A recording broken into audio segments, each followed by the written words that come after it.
नमस्कार, स्वागत है आपका दिल्ली एनसीआर दिन भर में। आपके साथ मैं हूं मुकेश गुप्ता। गाजियाबाद में करणी सेना के राष्ट्रीय अध्यक्ष सूरजपाल अम्मू के बेटे का मिला शव। दिल्ली में क्या बढ़ सकती है दूध की किल्लत, और हवाई यात्रा में कोविड नियम न मानने वालों के खिलाफ सख्त हुआ कोड। इन तमाम बड़ी खबरों को आपको दिखाएंगे, लेकिन सबसे पहले एक नजर डाल लेते हैं अभी तक की हेडलाइंस पर। करणी सेना के प्रमुख सूरजपाल अम्मू के बेटे की संदिग्ध परिस्थितियों में मौत। गाजियाबाद में फ्लैट में फंदे से लटका मिला शव। दिल्ली सरकार के बजट को बीजेपी ने बताया हवा हवाई। नॉर्थ एमसीडी के मेयर जयप्रकाश ने बजट पर उठाए सवाल। हवाई यात्रा में कोविड नियम न मानने वालों पर दिल्ली हाईकोर्ट सख्त, कहा ऐसे लोगों को नो फ्लाई लिस्ट में डाले सरकार। दिल्ली पुलिस ने हथियार सप्लायर गिरोह का किया पर्दाफाश। मेवात गैंग के 3 सप्लायर को पुलिस ने धर दबोचा।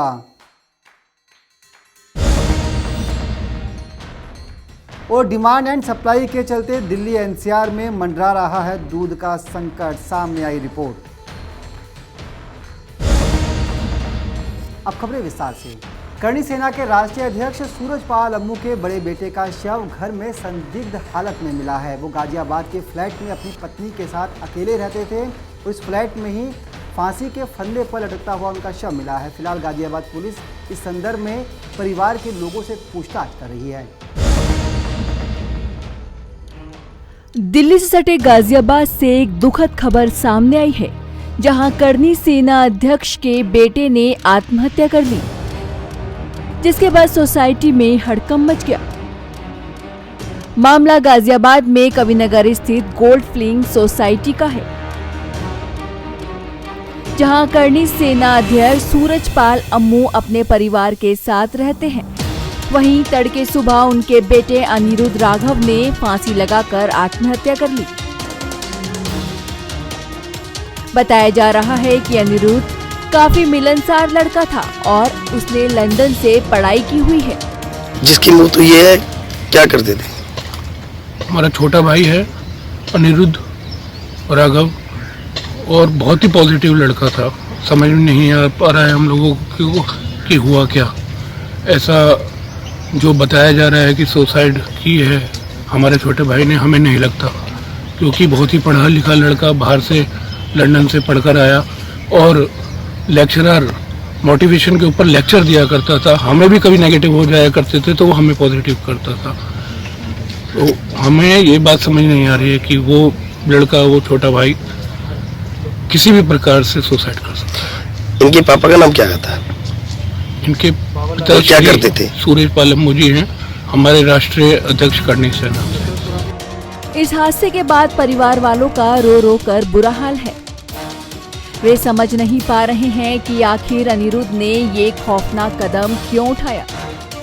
वहीं घटना की खबर मिलते ही मौके पर पुलिस पहुंच गई है और परिजनों से मामले में पूछताछ की है। आज सुबह अर्ली मॉर्निंग थाना कविनगर से यह सूचना प्राप्त हुई कि उनके क्षेत्र के अंदर पड़ने वाली लैंडक्राफ्ट सोसाइटी में एक व्यक्ति द्वारा, जिसका नाम अनिरुद्ध है, आत्महत्या कर ली गई है। बॉडी को पोस्टमार्टम के लिए भेजा गया है। पोस्टमार्टम की रिपोर्ट आने के बाद मृत्यु का कारण स्पष्ट हो जाएगा। जो विधिक कार्रवाई है वो सुनिश्चित की जा रही है। पुलिस पूछताछ और जाँच कर रही है। जो अन्य तथ्य निकल के यदि आते हैं तो उनसे अवगत कराया जाएगा।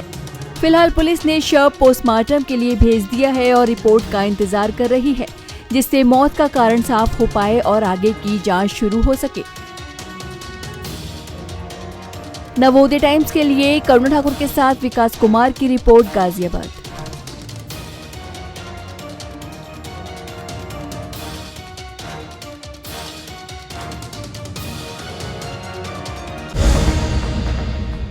दिल्ली सरकार अपने बजट को भले ही दिल्ली के विकास के लिए एक मील का पत्थर बता रही हो, लेकिन भाजपा ने इस बजट को हवा हवाई करार दिया है। नॉर्थ एमसीडी के मेयर जयप्रकाश ने बजट पर सवाल उठाते हुए कहा कि इस बजट से दिल्ली के लोगों को कोई फायदा नहीं पहुंचने वाला। देखिए खास रिपोर्ट। सरकार ने कल अपना बजट पेश किया था। मुझे ऐसा लगता है कि दिल्ली सरकार ने इस बजट के माध्यम से फिर एक बार दिल्ली की जनता को धोखा देने का प्रयास किया है। हम नगर निगम की बात करें तो नगर निगम के अंदर ही पिछले 4 वर्षों में लगातार जो फंड की घोषणा होती है, जो फंड अलोकेट करने की घोषणा की जाती है, उसको काट पीट के दिया जाता है। तो मुझे नहीं लगता 69,000 करोड़ का ये बजट इसमें कितना 1000 करोड़ दिल्ली की जनता के विकास कार्य में लगेगा। और जो कार्य दिल्ली सरकार कह रही है, पिछले 7 वर्षों का उनका ट्रैक रिकॉर्ड निकाल कर देखना पड़ेगा कि किस साल में उन्होंने कितना 1000 करोड़ का बजट पेश किया, उतने 1000 करोड़ में उन्होंने क्या क्या दिल्ली के विकास कार्य किए। स्कूल कितने बने, कॉलेज कितने बने, सड़कें कितनी बनी, फ्लाईओवर कितने बने, रोजगार कितना मिला, पानी की खपत बढ़ी, पानी का उत्पादन बढ़ा के नहीं बढ़ा, बिजली का उत्पादन बढ़ा के नहीं बढ़ा, और अन्य जो काम है वो दिल्ली सरकार ने किए कि नहीं किए। अगर वो सारी हम प्रोग्रेस रिपोर्ट देखेंगे तो उन सब कामों में दिल्ली सरकार पिछड़ते हुए नजर आई है। ना सीसीटीवी कैमरे लग रहे हैं, सड़कों में गड्ढा है, गड्ढों में सड़क है, यही नहीं पता। और नगर निगम की मैं बात करूं तो पिछले 18-19 में 6930 करोड़ की घोषणा की गई थी दिल्ली सरकार की तरफ से, जिसमें से हमारे को कट पिट करके पैसा मिला। आज भी उसमें से 2000 करोड़ से ज़्यादा हमारे को लेना है। ऐसे ही हम 19-20 की बात करें तो 6380 करोड़ की घोषणा की गई थी, उसमें से भी लगभग 1500 से 1700 करोड़ तीनों नगर निगमों का बकाया है। और 20-21 की बात करें तो 6828 करोड़ की घोषणा की गई थी, उसमें भी आज भी लगभग 2500 करोड़ से ज़्यादा तीनों नगर निगमों को लेना है। और अभी इन्होंने 6172 करोड़ की घोषणा की है। मुझे लगता है कि ये भी सिर्फ एक घोषणा मात्र रह जाएगी। और पिछले वर्ष से इस वर्ष हमारे 700 करोड़ और घटा लिए गए हैं। तो दिल्ली सरकार की मंशा साफ नजर आती है कि निगमों को पंगु बनाना है, निगमों को सहयोग नहीं करना। वो सिंगापुर बनाने की बात कर रहे हैं, बगैर नगर निगम के वो दिल्ली को कुछ भी नहीं बना सकते। सिंगापुर की तो दूर की बात है। अगर उनको सिंगापुर जैसे हसीन सपने देखने हैं, और अभी वो 2021 में मुख्यमंत्री है और बात कर रहे हैं 2047 की, 26 वर्ष की बात आगे की आप बात कर रहे हो। आप ये बताओ आने वाले 5 साल में आप दिल्ली की जनता को क्या दोगे? आप ये बताओ आने वाले जो तुम्हारा ये कार्यकाल है इसमें दिल्ली की जनता का विकास कैसे होगा? जब तुम विकास करोगे, लोगों के लिए राहत भरे काम करोगे, जब जनता आपके लिए आगे सोचेगी। सर, अभी की बात करें तो दोनों ही सरकारों ने बजट पेश कर दिया है, केंद्र सरकार ने भी और दिल्ली सरकार ने भी।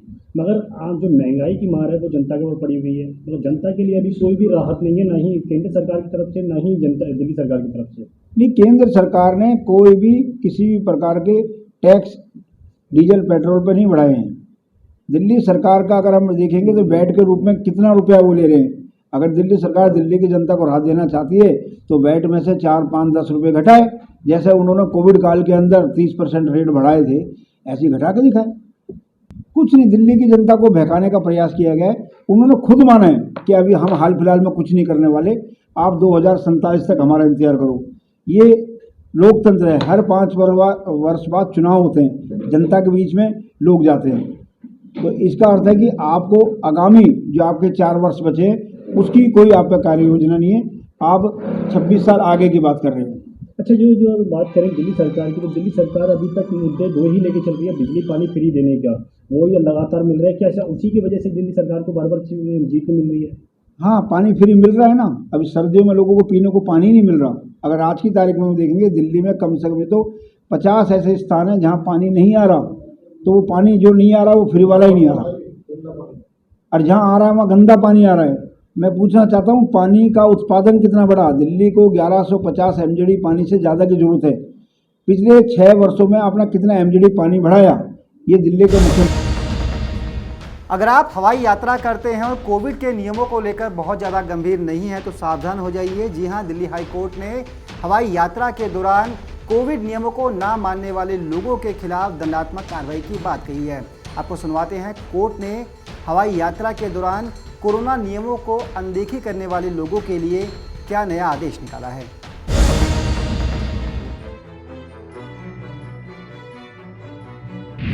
हवाई यात्रा के दौरान ना करे मास्क से छेड़छाड़, सही से नहीं पहना मास्क तो मिलेगी सजा। कोरोना खतरे को लेकर कोर्ट हुआ गंभीर। हवाई यात्रा पर मास्क को लेकर कोर्ट के कड़े निर्देश। जी हां, अगर आप हवाई यात्रा करते हैं तो ये खबर आपके लिए बेहद खास है कि हवाई यात्रा के दौरान अगर आपने ठीक से मास्क नहीं पहना है तो आपके खिलाफ दंडात्मक कार्रवाई की जाएगी। ये फरमान दिल्ली हाई कोर्ट ने सुनाया है। हाई कोर्ट ने कहा है कि हवाई यात्रियों द्वारा मास्क ठीक से नहीं पहनने को लेकर अब संज्ञान लिया जाएगा। जिसमें दंडात्मक कार्रवाई की जाएगी। हाईकोर्ट ने नियम के सख्त अनुपालन के लिए घरेलू एयरलाइंस और DGCA को दिशा निर्देश जारी किए हैं, जिसमें उल्लंघन करने वालों के लिए दंडात्मक कार्रवाई और विमान की समय समय पर जांच शामिल है। बता दें, कोरोना के कम होते मामलों के दौरान लोग विमान में लापरवाही बरतने लगे थे और मास्क को सही तरीके से नहीं पहन रहे थे, जिसके बाद दिल्ली हाई कोर्ट जज ने इस बात का खुद संज्ञान लिया और दिशा निर्देश जारी किए। अदालत ने क्या दिशा निर्देश दिए? पीठ के दिशा निर्देशों के अनुसार विमान के क्रू मेंबर द्वारा विमान की समय पर जांच करना शामिल है, ताकि सुनिश्चित हो सके कि यात्री प्रोटोकॉल का पालन कर रहे हैं। यदि याद दिलाने के बावजूद यात्री प्रोटोकॉल का पालन करने से इनकार करते हैं तो यात्री के खिलाफ DGCA या स्वास्थ्य एवं परिवार कल्याण मंत्रालय द्वारा जारी दिशा निर्देशों के अनुसार कार्रवाई की जानी चाहिए, जिसमें उसे या तो स्थायी या फिर एक निर्धारित अवधि के लिए नो फ्लाई व्यवस्था में डालना शामिल है। बहरहाल देश में फिर से कोरोना के मामले बढ़ने शुरू हो गए हैं। बीते दिन राजधानी दिल्ली में कोरोना से 4 लोगों की मौत हुई तो वहीं 300 से ज्यादा संक्रमित केस सामने आए। ऐसे में हवाई जहाज हो या फिर बस या फिर ट्रेन, सभी जगह लोगों को कोविड प्रोटोकॉल का पालन करना बेहद जरूरी है। नवोदय टाइम्स के लिए करुणा ठाकुर की रिपोर्ट, दिल्ली।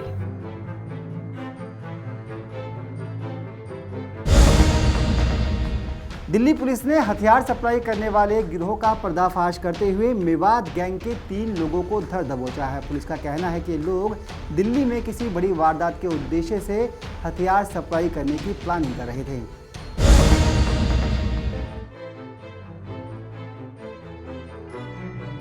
दिल्ली पुलिस ने हथियार सप्लायर गिरोह का किया पर्दाफाश।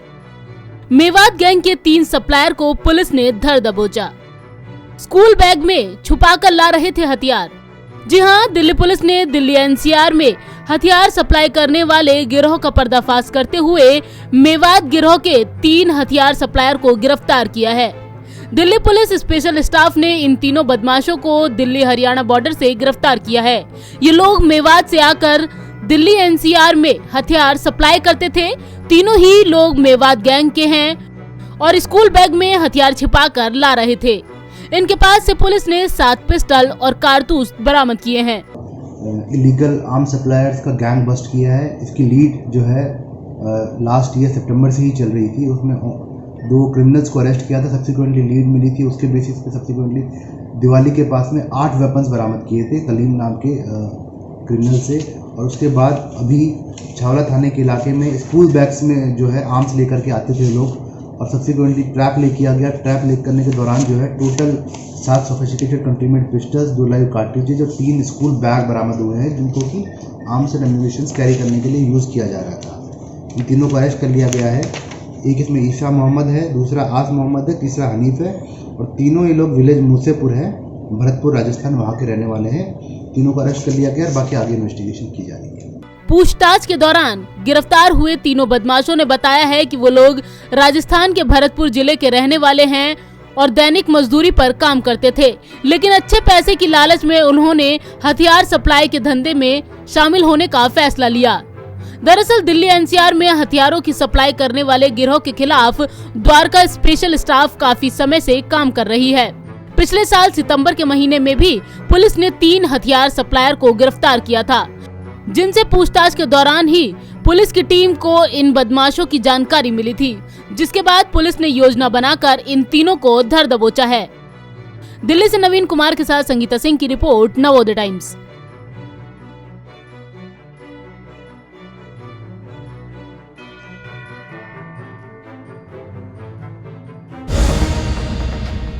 दिल्ली NCR में दूध की ज़रूरत लगातार बढ़ती जा रही है। एक रिपोर्ट की माने तो आने वाले समय में दिल्ली में 25 से 30 लाख लीटर दूध की रोजाना खपत होने वाली है।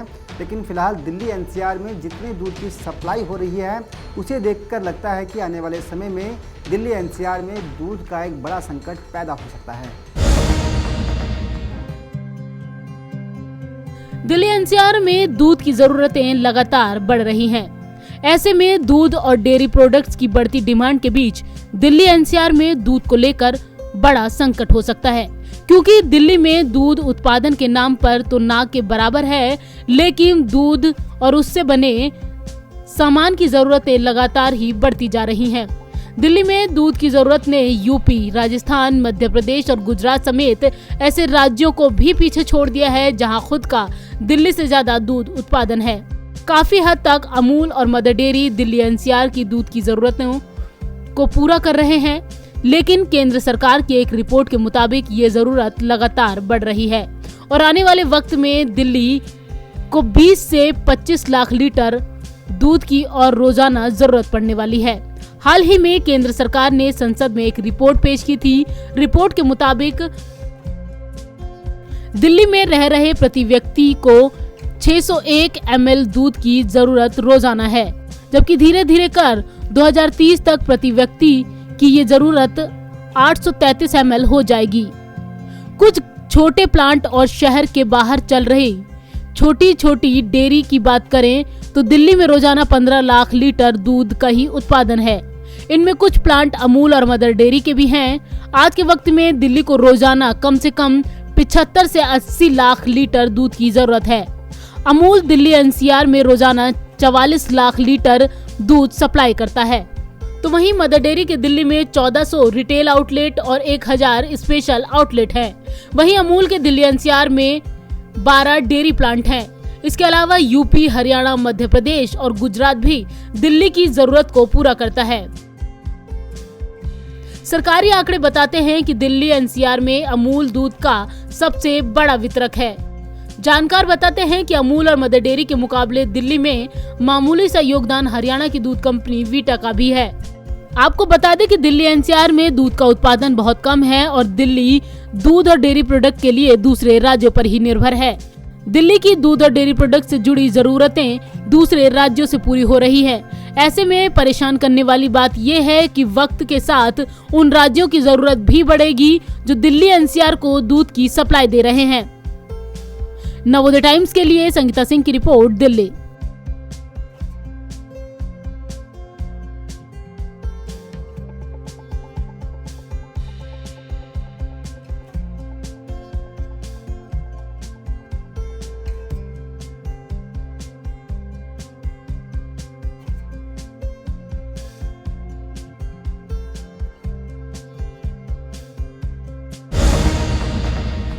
तो ये थी तमाम वो बड़ी खबरें जिन्हें आपके लिए जाना था बेहद जरूरी। इस बुलेटिन में फिलहाल के लिए इतना ही। मुझे दीजिए इजाजत। नमस्कार।